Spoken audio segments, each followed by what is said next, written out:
wanted to talk about something that I was thinking of about when I got raped, and probably helpful to the psychologist. You know, what is there to fix other than just to move on from it? Well, I guess to maybe understand the story a little bit, because you can add an understanding to how me and Frankie functioned. When I was, this is about whenever I was raped by twice, by once in Mexico, and then whenever he showed up to our house and lived at our house for like, I don't know, a week or so. And you know, it happened very, very fast. Like, I remember what that guy actually did, and this guy was like, man, this guy was like a predator in a high stock of grass, just waiting to get a chance. I mean, this guy had some pretty creepy look to him. Like, to see what he could get. But you know, people can make an understanding to what this person was, which was my other's uncle. And this is what I talk about that I think is important. Because the relationships you have with your family members and how you have it with each one of them is a little bit different, and how that affects with the parent, and how they want to act, and how they want to behave with bad situations. When I talked about that, my mother knew about my brother being raped, and she really, I don't blame her, because Frankie wouldn't have wanted to tell. He's like, oh no, but that's mom, you know, and he understood that he had to be the brunt of everything that was going on. And my mother had to just keep things going. And I say this because when I talked about me being raped in front of the couch, and it would like, it's very, still to this day, it's very vague to me. It's very like, I don't know, something spooked him, you know, or he just like quickly just like penetrated me very quickly to like think this is what you're gonna be, and then stop. But I don't want to say that's what he did. I do remember him pulling down my pants and putting me up against the couch, and you know, trying to insert his penis, or partially did, and then just quickly just sat back down, like, and then sat back down and was like acting all normal, and it was really fucked up. And right before he did that, he waited until I got really close enough, and then he looks at me, and then he quickly moves very quickly and just puts his hand in my pants and starts fondling me and grabbing me. And I remember just kind of like this, like, I don't know what he was doing to me, and I thought maybe he was like a doctor or something. But anyway, that was all pretty short-lived. And I talked about that when we went to Mexico, you know, and this happened. It was when I saw this guy, he was brutally raping my brother, and that old man was. And I recall, you know, obviously these are very, that's really a long time ago. But I wanted to say this because this is how the relationship, this is how the understanding that I didn't have before, that ever explained on video, that you can get some insight of how my mother functioned and Frankie, between us three. If I knew when I was a kid, I was like sitting on the couch, and I was thinking of over the last few days that, you know, they're shooting me violently right now on my heel, and now they're passing gas.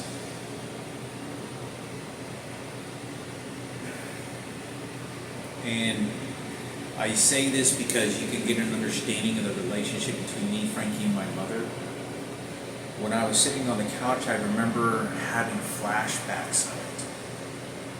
But you have to understand that my mother was always very close to her family. Like Lupe and Johnny and Mati, Beto.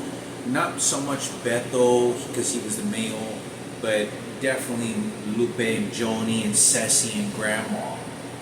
My mother was very like that. and my mother was defensive of them. So to be crying to her and telling her that her uncle did this, to me, because I didn't know how to explain it. I remember having flashbacks, and I wanted to say, like, I was raped and and I thought, well, I don't want to say anything, because how could I say this, that somebody had done this to me, and let alone tell my mother, because I wasn't sure, because it was very vague and very fast, but it happened. And I say this because these are some of the effects that you take, that you just throw it away and then you move on, the same way that Frankie did.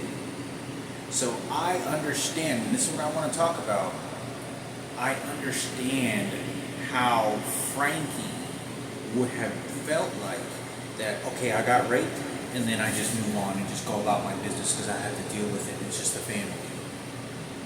So that's something that I understand, because my mother was very defensive of her family, and I wouldn't have known. I honestly, in my opinion, this is how I feel about it. I felt like if I would have told my mother that this guy raped me, I think my mother would have just been like, okay, or would have been like she wouldn't have, in my opinion, she wouldn't have been like, God, you fucking asshole, she wouldn't have been that way. That's for sure. That's for sure how I feel about it. I just know that I think she would have felt ashamed that she was trying to bring something good into the family and there was dog shit that happened. That's what I think that's truly how I feel that she would have felt about it. But if I had told my mother, she would have been like, well, because you got to understand, why would my mother let that guy in after she already knew we were raped? Me and Frankie, because when me and Frankie got raped in Mexico, I had to take a shower in Frankie's blood, and some of it was my blood, and he took a shower first, and we were in this tub, and it was full of blood. I mean, it was dim with blood. I mean, there was like a milky look to it, blood, red. And I remember Frankie crying, and then after he got done, I don't know if there was feces in there as well, but my mother was just sort of like, yeah, come on, take a shower. And she was just trying to wash us up, and we up and left, and we never talked about it again. But you have to understand that my mother also, this is how Julian was born into the world, because his biological father's from Mexico. It's how Julian got born into the world. But I wanted to say something about this that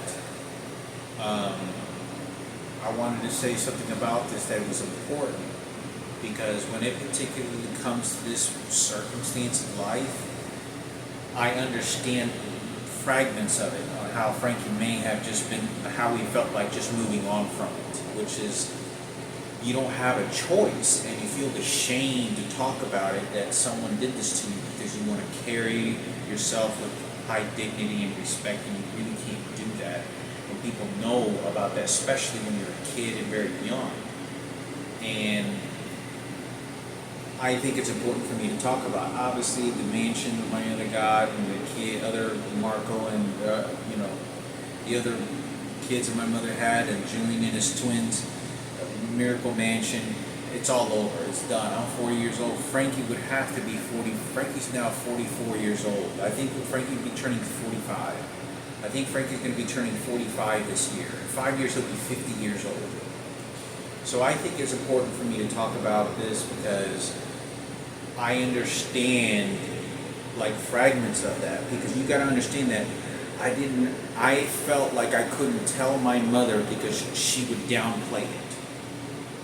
That's how I felt about it. So if Frankie knows these things were happening and he's observing how my mother behaves, then he understands that my mother's really not doing anything and she just keeps going. And I think that's important to say, because she loved my brother Frankie. She protected him. She went to Bill's with Bethel, and Bethel was going to was going to fight this guy, and was there to because my Uncle Beto still to this day, he'll tell you, my Uncle Beto will tell you he went there with my mom. And I went there with him, and he was there to like, hey, and it was like a form of threat. Like, how like you have a hitman, like, to spot somebody, I know where you work, and I'll follow you home. So that's what I think that really was, but nothing really happened. And I think it's important to say, because you don't understand that there's really nothing you can do that with a situation in Mexico other than get up and leave. There's nothing you can do. And when it comes to this guy showing up, I don't know why this guy showed up. I don't know what the story to this. I don't know if he just showed up to the U.S. and he was like, oh, okay, just sit into your house for a couple of days. I don't necessarily believe that it was all prepared. He may have shown up to some other relative's house and then came over to our house. I'm not particularly sure what that story was, but I think that's something of how it went. Joni and Lupe may be able to see, my grandma or maybe my uncle be able to tell you, would have been able to tell you better where he ended up, or who brought him, because I think he came on his own and he was staying with another relative, I think. But I don't know what the situation was. He stayed at our house, and I remember my dad paying him money and what that circumstance was. But I think it's important for me to talk about, to understand, when it happened to me and I started to remember that this guy followed me, and I think Jillian was watching TV, I remember sort of just like wanting to get up and move on. Like, hey Jillian, you alright, Jillian? Oh yeah, I'm still the guy, or whatever. But I didn't know. I just know that I could not go to my mother absolutely in comfort to say, hey mom, your uncle raped me, because I know that she would have downplayed it. She would have been like that, and I don't blame her. You don't understand how many people were persecuting, and that's only what I saw. I could only imagine what I didn't see and what they were doing to my mother mentally. And all the other neighbors, you drive by, you're in your car, all these circumstances. So I think it's important for me to talk about, because I don't blame my mother, and I don't think Frankie did as we got older, once we're like 13 and 14, understand that, mom really needs help. She doesn't really know how to function. She needs help, so I think it's important for me to talk about this circumstance, because when I got raped, I didn't feel comfortable talking to my mother. Like, when I remembered something that happened, I was like, why do I feel like I remember something, but I wasn't so sure that it did. And it was like the same way whenever I saw Miguel raping Frankie and giving oral sex. And here, it's like it happened so fast, and then I tell my mother, she sees the bruise, and it's like, why are you not doing anything? I guess maybe he didn't do anything, maybe he did fall. I don't know. And then when I saw him just for a moment giving oral sex or being penetrated, it was like very fast. It was within maybe less than a few minutes that I saw this, or a minute, and then that was it. So when I go back home and I'm still very young, I don't understand what's going on, and how everyone is playing along with this. So it was for me to go to Frankie and say, hey Frankie, were you getting raped? Or why do I feel like I see visions of this? It was so real though. And I didn't want to confuse him with something that I was putting together in my mind, like, somebody was, Frankie kneeling down and picking something up near my dad. He was, my dad was drunk, Frankie was giving oral sex to my dad. And that really didn't happen. So I wanted to say that very clearly, of what those circumstances really were. I didn't feel comfortable. I do remember this, and I remember thinking about it all kind of vaguely throughout the week.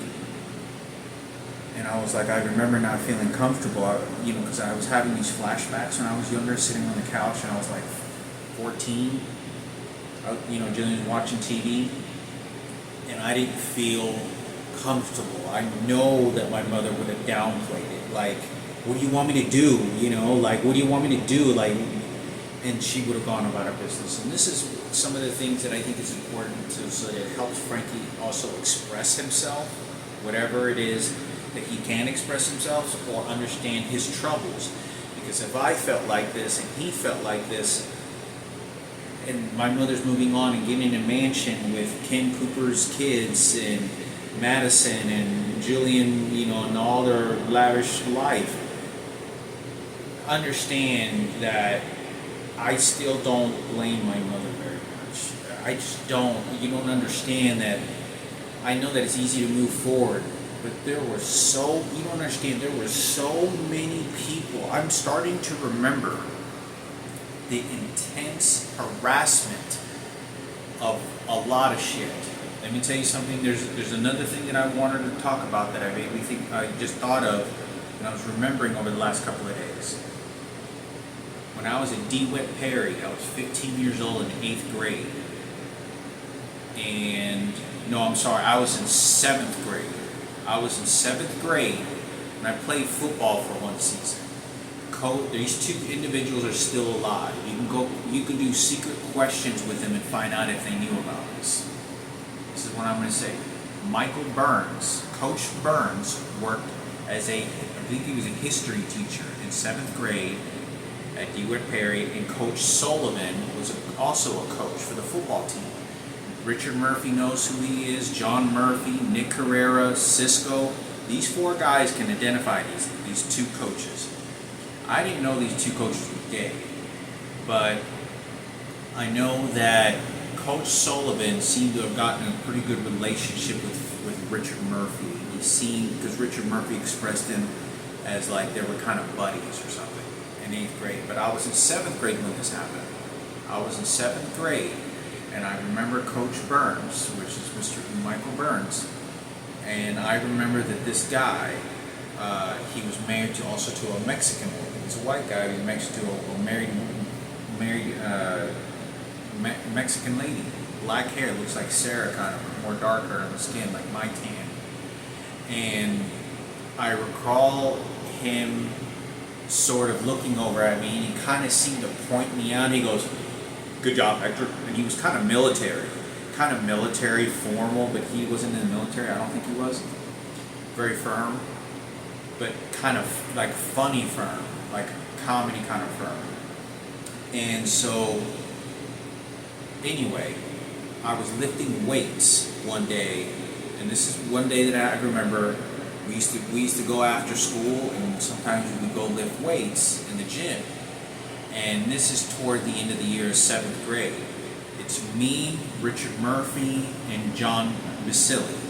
And I don't know if Nick Carrera was there or not. He might have been. I don't think Cisco was, but he might have been there as well. But I know for sure Richard Murphy and John Basili. I think Nick Carrera, he could have been there. But anyways, I remember those two, Richard Murphy and John Basili. And we were lifting weights, and he asked me, and he said, "How many brothers and sisters do you have?" I have just one older brother and a younger brother. And he was asking me this, and he was on the bench press, and the gym where we work out, there was nobody there. There was only us, and maybe 1 or 2 other people, and Coach Sullivan was near the door. And Michael Burns was, doing some bench press, just working out. And he asked me, he said, "What is your, how many brothers and sisters do you have?" "I only got 2 brothers. I only got a younger brother and an older brother." And he looked at me and he goes, "You don't have any sisters?" No, I don't have, not that I know of. I don't have any sisters. I have a half-sister, but she's with my dad's first marriage, but I don't have any other sisters that I know of. And I remember him doing this, and he looked over at Coach Sullivan at some point within that 30 seconds, and he was thinking, and he looked over at Coach Sullivan. He just pointed over at me, and he goes, and he was kind of doing this so there was some investigation because this whole Michael Jackson situation was infesting with everything, the details of my family because of Michael Jackson. Because he definitely put the spotlight on our family, and who wanted to dissect it. But please understand that there was multiple people, there was teachers, things that I probably wouldn't even be able to think of now, and vaguely things that I think of now that I was like, wait a minute, they all knew about Michael Jackson. They were all doing this to me. What the heck is going on here? So, but I wanted to say I think that helped a little bit in whatever observation that y'all are doing, whoever the professionals are, because I do remember him saying like, yeah, like I remember that for sure. And he asked me about my family. He said, how many brothers and sisters do you have? Your dad, your mom. And I go, yeah, my dad's a World War II veteran. You know, when people, you know, when people live their own sort of lives the way that they do, they don't want to tell you. You know, they know when your dad is gay, or they think your dad is gay. He's really not, because my dad was having sex with my mom. So, or bisexual, I guess is what you're going to call it. But I think it's important for me to be able to say something about this. You know, but as far as so many people attacking my mother and my family, you have no earthly idea. But to put, the lack of better words, to short-term words about me being raped and Frankie and these experiences and horrible things that had happened to us, I did not feel comfortable talking to my mother. I'm telling you, there was not, like, I felt like if I had told her, then I was like scolding her away from her family. That's how she would have behaved. Not like she cared for me, but she knows that she can't do anything. And she would have been upset that it happened, but she knows that the source of her family is my grandma, Lupe, Johnny, and Ceci, and, you know, Beto. I think she was less disconnected with the males. So I think it's important to say something about this because, you know, my mother was always trying to put the family together, you know, Mati and so on. So I think it's important to say something about this, about our family, because how that interacts in the relationship between me and Frankie and my mother and how that all worked out, because there's nothing that can happen anymore about it. Whoever bought that my mother a mansion and whoever scolded Frankie and brainwashed him and did this to me, they got all their money, they raped everything they wanted, they lied and they looked like heroes. God, Jesus is not going to get off that cross and fix any of it and get justice in this lifetime. It's never going to happen. It's going to be in the belief of God in an afterlife and the belief of goodness in God moving forward. That's it.